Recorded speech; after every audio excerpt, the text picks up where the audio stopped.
Shmai, how are you all? What I thought I'd do tonight is just to share a tip with you. If you are a Stampin' Up demonstrator and you are looking for ways to make your classes easier to manage, I came across this idea, I think, when I was looking either on Pinterest or YouTube, two of my favourite channels, about a card buffet. Now, when you think of a buffet at a party, it's things that you can sort of dip in and out of and everything's all prepared for you. A card buffet pretty much works the same way. Some people do them and people can choose to do as many of the same card as they want. I do them slightly differently because I did it that way before and I was still finding that people were going for one card and I would have prepared the kits for other cards then that weren't used. So I just thought I'd show you how I do it. So here we go. This is my card kit from the card buffet. So this would be the card that they are making, that all the ladies that come to my class are making. What I do then is share the different cards in our Facebook group and I ask them to comment on who would like to do whichever card.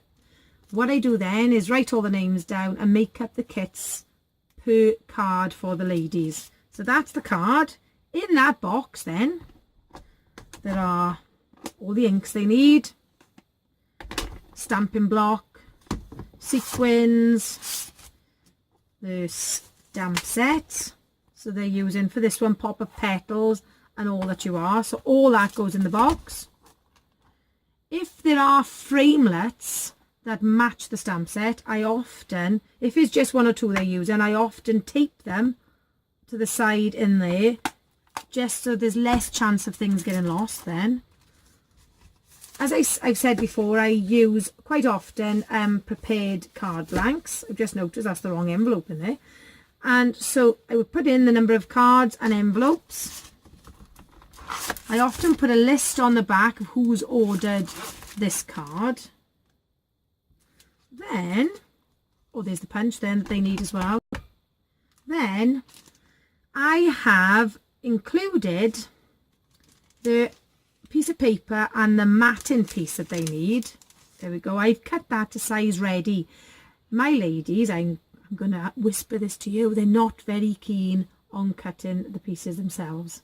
So I do lots of the cutting for them, which means as well that I can reduce the price of the kits because everything is ready, prepared, so I'm not using huge sheets of paper.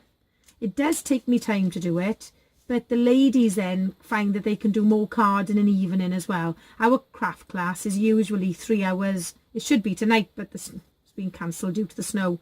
So there's the sheets of paper they need as well.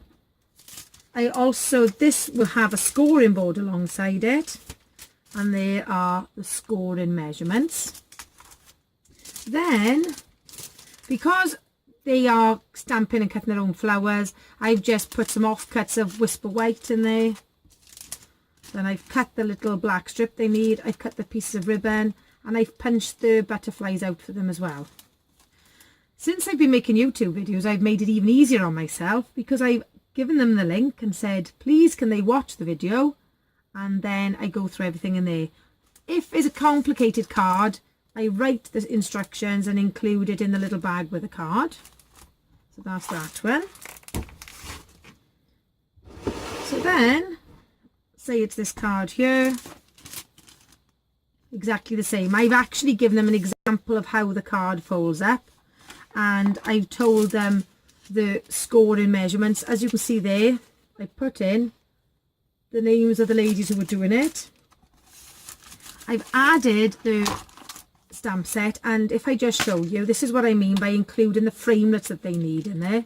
I usually add them in on little bits of washi tape.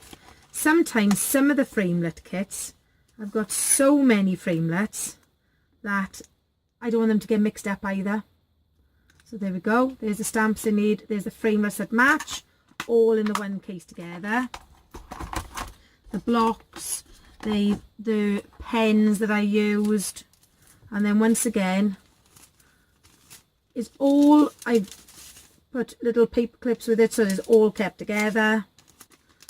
Then I put stamp and cut the flowers and bows, so offcuts of white, vellum for the vases, then the pieces of paper they need, and the sequins.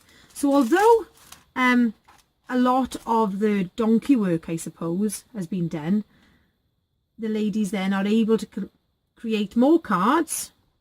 And what I was finding before, when I used to put everything out on one big table, lots of people would want to do the same card at the same time, and then they'd all be sharing and they'd be waiting for things. Now they simply pick up the basket, take it to their workstation, sit down, create their card, put everything back in the basket, take everything back to the side. They also, my mum often works with a very good friend of ours, so the one will do the stamping, the other one will do the cutting out, so the girls then tend to share it between them as well. So there we go. This is how my Stampin' Up card buffet works. I've actually got 7 cards prepared like this in these little baskets, and once again, it does take me a little bit of time, but the girls thoroughly enjoy it, and it means that there's less waste of paper, and it helps me to keep the cost down for them and keep the cost down for myself. So thank you very much for watching. I hope this is coming useful or handy for you. Any questions, don't hesitate to ask.